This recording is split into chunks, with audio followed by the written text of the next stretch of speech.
আজকের তোমার শেষ রজনী, ইচ্ছা করলে হয়তো এখনো তোমাকে গায়ে দিতে পারবো। আগামীকাল সকাল থেকে তুমি এমন পর হয়ে যাইবা, তোমাকে আর কে জড়াই রাখতে পারবো না।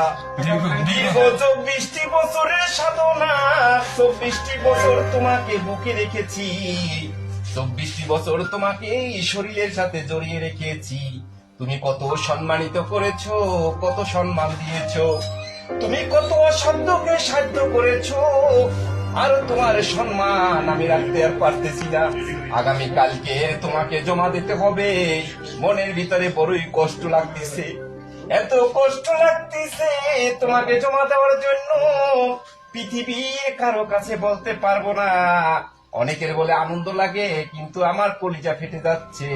ইউনিফর্ম তো জমা দিচ্ছি না, মনে হয় নিজের শরীরের চামড়া খুলে জমা দিয়ে দেব। ইউনিফর্মটা এখন ভাঁজ করব, কলিজাটা ফেটে যাচ্ছে। মনে হয় আমার স্বপ্নকে ভাঁজ করতে যাচ্ছি। ইউনিফর্মটাকে আমি ভাঁজ করব, মনে হয় যেন আমার 24 বছরের যৌবনকে আমি ভাঁজ করে দাপন করে দিতে যাচ্ছি। হে আমার আল্লাহ, তুমি এই ইউনিফর্মের জন্য আমাকে দুনিয়াতে সম্মানিত করেছো। কাল কিয়ামতের দিন কঠিন আযাবের সময় দেশের জন্য আমি যে 24টি বছর শেষ করলাম, এই 24টি